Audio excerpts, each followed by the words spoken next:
కాకాని. పెదకాకాని అన్న పేరు ఎందుకు వచ్చిందో తెలుసా అండి? దానికి పెదకాకాని కాదు, దాని పేరు కాకాని. కాకాని అని పేరు రావడానికి ఒక పెద్ద కథ చెప్తారు, ఒక పెద్ద విషయం ఉంది స్థల పురాణం. అక్కడ భారద్వాజ మహర్షి ఒకానొకప్పుడు యజ్ఞం చేస్తున్నారు. యజ్ఞం చేస్తూ హవిస్సుని అక్కడ అగ్నిహోత్రంలోకి సమర్పిస్తున్నారు. ఎక్కడ నుంచి వచ్చేదో ఒక కాకి వచ్చి యజ్ఞగుండం మీద వాలి ఆ హవిస్సుని పట్టుకుని తినేసేది. ఎన్ని మాటలు చదివినా వెళ్ళేది కాదు. మీకు ఇప్పటికీ దేవాలయంలో కనపడుతుంది, ఆ కాకి ఉన్నటువంటి మంటపం కనపడుతుంది, బొమ్మలేసి ఉంటాయి. అది చూసి భారద్వాజ మహర్షి మిగిలిన ఋషులతో కాకి తినేస్తోంది, కాకి ముట్టుకోకూడదు కదా, ఈ కాకి ఎక్కడి నుంచి వచ్చింది అని అడిగారు. అప్పుడు ఆ కాకి మనుష్య భాషలో మాట్లాడింది, నేను ఒక ఋషి శాపం చేత ఇటువంటి కాకస్వరూపాన్ని పొందాను.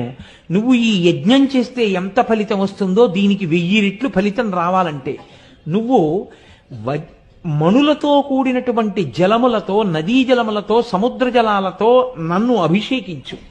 అభిషేకిస్తే నా స్వస్వరూపాన్ని పొందుతాను, నీకు గొప్ప ఫలితం వస్తున్నారు. అప్పుడు ఆయన అలా అభిషేకించారు. అక్కడ అభిషేకిస్తే కావు కావు అంటూ తిరిగినటువంటి కాకి స్వస్వరూపాన్ని పొంది వెళ్ళింది, ఆ ఫలితాన్ని భారద్వాజ మహర్షికి ఇచ్చి. కాబట్టి కా కా కా అంటూ ఎప్పుడు కాకి తిరిగిన క్షేత్రం కాబట్టి దానికి కాకాని కాకాని కా కా కా కా అనేది